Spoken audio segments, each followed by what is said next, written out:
नमस्कार, मैं हूं अंकुर और आप देख रहे हैं सत्यहिंदी.com। सत्य हिंदी की एंड्रॉयड ऐप डाउनलोड करने के लिए इस वीडियो के डिस्क्रिप्शन में जाइए, वहां पर आपको एक लिंक मिलेगा, वहां से आप ऐप डाउनलोड कर सकते हैं।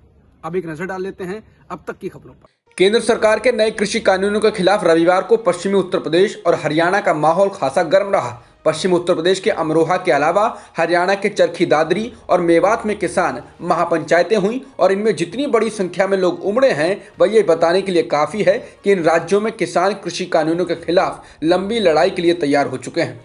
चरखी दादरी में हुई किसान महापंचायत में 50,000 से ज्यादा लोग जुटे। संयुक्त किसान मोर्चा के बैनर तले हुई महापंचायत में किसान नेता दर्शन पाल, बलबीर सिंह राजेवाल और राकेश टिकैत पहुंचे।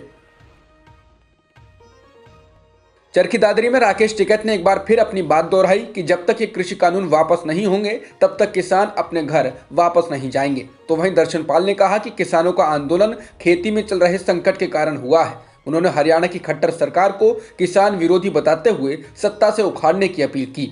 वहीं बलबीर सिंह राजेवाल ने कहा कि हरियाणा सरकार पर दबाव बनाए जाने की जरूरत है और इसका सीधा असर केंद्र सरकार पर होगा। वहीं मेवात की सुनहेड़ा बॉर्डर पर हुई किसान महापंचायत में हरियाणा के साथ ही राजस्थान के किसानों और आम लोगों ने भी भाग लिया।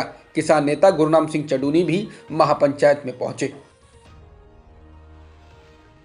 अंतर्राष्ट्रीय क्रिकेट खिलाड़ी और भारत रत्न से सम्मानित सचिन तेंदुलकर एक बार फिर विवादों के घेरे में हैं। पॉप गायिका रियाना और पर्यावरणविद ग्रेटा थनबर्ग पर पलटवार करते हुए ट्वीट करने के मुद्दे में तेंदुलकर की आलोचना की जा रही है। ताजा घटनाक्रम में पूर्व कृषि मंत्री और राष्ट्रवादी कांग्रेस पार्टी के नेता शरद पवार ने सचिन को नसीहत दी है कि वे दूसरे क्षेत्रों से जुड़े मामलों में बोलने से पहले सावधानी बरतें। बता दें कि पॉप सिंगर रियाना ने ट्वीट किया था कि हम इस पर चर्चा क्यों नहीं करते हैं। उन्होंने इसके साथ ही भारत में चल रहे किसान आंदोलन पर CNN में प्रकाशित खबर का लिंक लगाया था। इस पर भारत के कई नेताओं, फिल्म कलाकारों ने ट्वीट कर इसका विरोध किया। क्रिकेटरों में ऐसा करने वालों में विराट कोहली और सचिन ने भी ट्वीट कर इसे भारत की संप्रभुता पर खतरा बताया था और कहा था कि पूरा देश एकजुट है।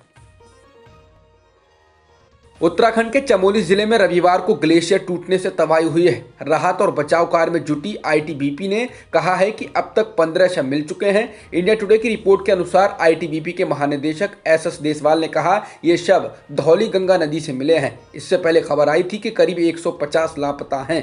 उत्तराखंड के DGP अशोक कुमार ने कहा है कि तपोवन बांध में फंसे 25 लोगों को निकालकर पुलिस ने सुरक्षित स्थानों पर पहुंचा दिया है।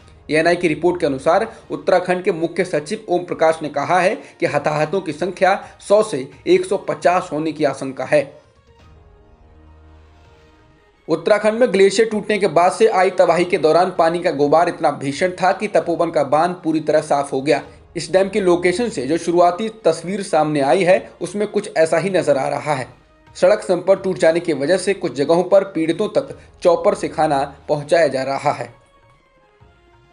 पश्चिम बंगाल में आगामी विधानसभा चुनाव से पहले सी वोटर टाइम्स नाउ ने एक सर्वे किया है जिसमें ममता सरकार के कामकाज को लेकर लोगों से सवाल किए गए हैं।